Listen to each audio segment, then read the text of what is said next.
Students, आज का हमारा टॉपिक है डिस्ट्रीब्यूटेड शेयर मेमोरी यानी कि डीएसएम। डीएसएम क्या होता है पैरेलल एंड डिस्ट्रीब्यूटेड कंप्यूटिंग में?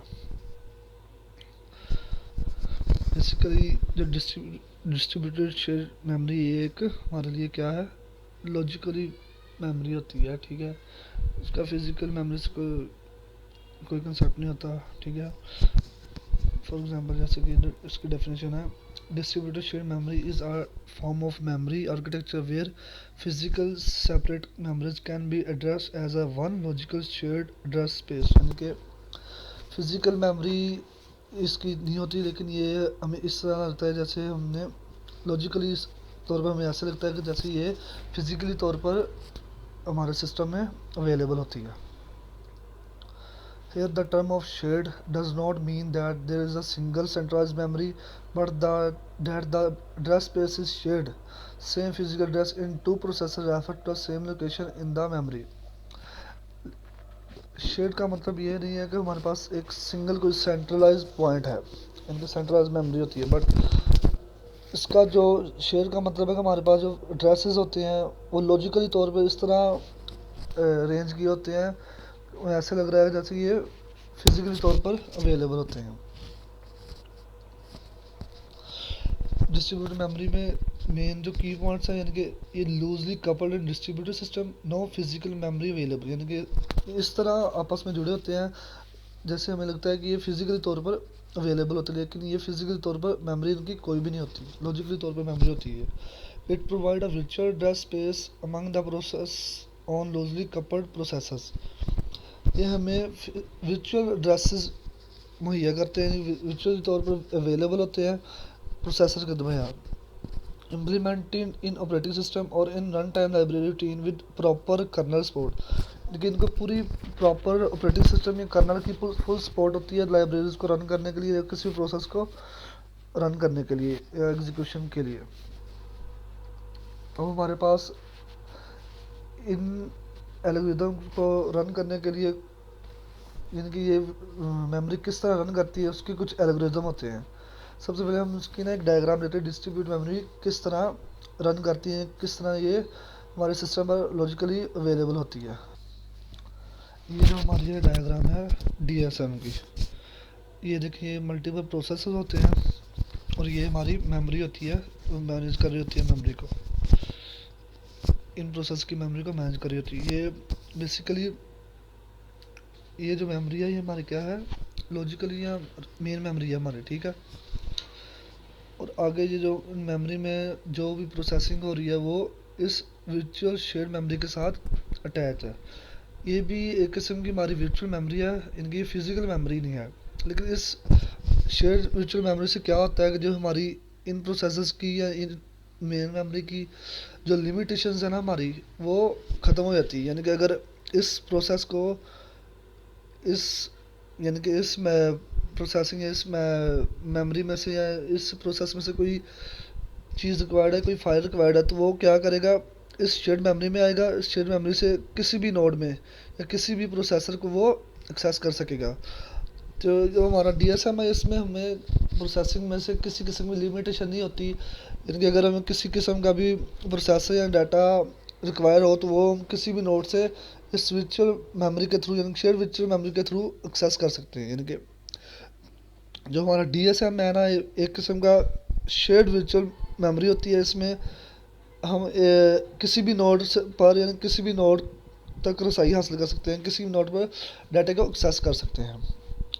अब ये जो डीएसएम है ये किन एल्गोरिदम के थ्रू चलता है, किस तरह इम्प्लीमेंटेशन होती है, वो आगे हम एक्सप्लेन करते हैं। एल्गोरिदम ऑफ डीएसएम, हमारे पास 4 एल्गोरिदम्स हैं डीएसएम के। सबसे पहला है सेंट्रल सर्वर एल्गोरिदम, सेकंड है माइग्रेशन एल्गोरिदम, थर्ड है रीड रेप्लिकेशन एल्गोरिदम, फोर्थ है फुल रेप्लिकेशन एल्गोरिदम। सबसे पहले आज बढ़ेंगे हम सेंट्रल सर्वर एल्गोरिदम।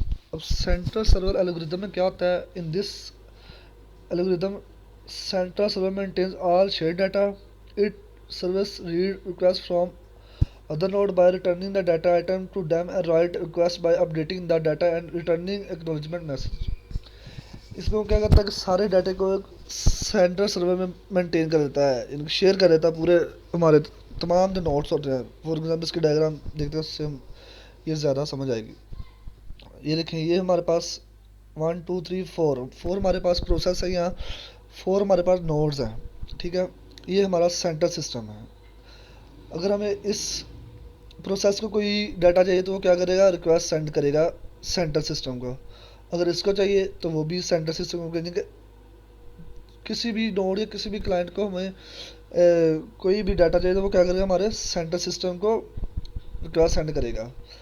जब ये तीन फर्ज करिए हमारे इस टाइम ये 4 हमारे पास प्रोसेस हैं या नोड्स हैं, ये एट अ टाइम अगर डाटा रिक्वेस्ट सेंड करते हैं तो वो एट अ टाइम सबको डाटा राइट करने की या रीड करने की रिक्वेस्ट एक्सेप्ट नहीं करेगा। इसमें वो क्या करता है कि सीक्वेंस वाइज डाटे को एक्सेप्ट कराता है। अगर सबसे पहले इस नोड ने रिक्वेस्ट सेंड किया है तो इसको कोई सीक्वेंस नंबर दे देगा, अगर इसने कोई सेंड किया है तो उसको इसके बाद वाला सीक्वेंस नंबर दे देगा। यानी कि सीक्वेंस के साथ डाटा की एक्सेस इसमें हासिल होती है। एट अ टाइम तमाम जो नोड है उसको एक्सेस नहीं मिलती, क्योंकि अगर ये डाटा हमारा अगर डाटे को एक्सेस कर रहा है या नोड एक्सेस कर रहा है तो बाकी जो हमारी सिस्टम्स के नोड है उनको लाइन में यानी कि रो में एक किस्म का वेट करना पड़ता है अपने डाटा को एक्सेस करने के लिए। Time out can be use in case of failed acknowledgement while sequence number can be use to avoid duplicate write request. यानी कि हम इसमें सीक्वेंस नंबर को यूज़ करते हैं कि किसी भी किस्म की हमारी जो है वो रिक्वेस्ट क्या है, डुप्लीकेट ना हो जाए। It is similar to implement but the center server can become bottleneck and to overcome this shared data can be distributed among several servers. This distribution can be addressed on by using mapping function to locate the appropriate servers। यानी कि centre system में क्या होता है कि बाद time कुछ problem आ जाए तो वो क्या करते हैं कि हमारे जो डाटा है मुख्तलिफ सर्वर्स में पड़ा होता है, बाद में हम उसको हमारी जो होती है एड्रेस मैपिंग करके हम तमाम डाटे को एक ही टाइम पे या किसी भी वक्त एक्सेस कर सकते हैं। यानी कि ये देखें, अगर हमारा इस सेंटर सिस्टम में डाटा पड़ा हुआ है, अगर ये नहीं चल रहा तो अगर इसको डाटे की ज़रूरत है तो वो इधर डाटे इसके डाटे को भी इधर से एक्सेस कर सकता है, क्योंकि सेंटर सिस्टम में तमाम डाटा जो होता है वो शेयर पड़ा होता है। और अगर हमारा ये सर्वर सिस्टम किसी वजह से ख़राब हो जाता तो ये तमाम के तमाम जो हमारे नोड्स हैं ये स्टारवेशन में चले जाएंगे, यानी कि रन नहीं होंगे कभी भी। वेट करेंगे कि जब तक ये हमारा सेंटर सिस्टम नहीं ठीक हो जाता तब तक ये हमारा जो डायग्राम है या हमारा प्रोसेसिंग है वो कंप्लीट नहीं होगी। तो अगर हमारा सर्वर सिस्टम ख़राब हो जाता है तो हमारा जो बाकी के सारे जो नोड्स हैं या प्रोसेसर हैं या जो भी क्लाइंट्स होते हैं एक किस्म के, तो ये वर्किंग नहीं करते, ये आइडल हालत में रहते हैं। ठीक है स्टूडेंट्स, आज का लेक्चर यहीं तक था। नेक्स्ट हम इसके बाकी कल एल्गोरिथम को डिस्कस करेंगे।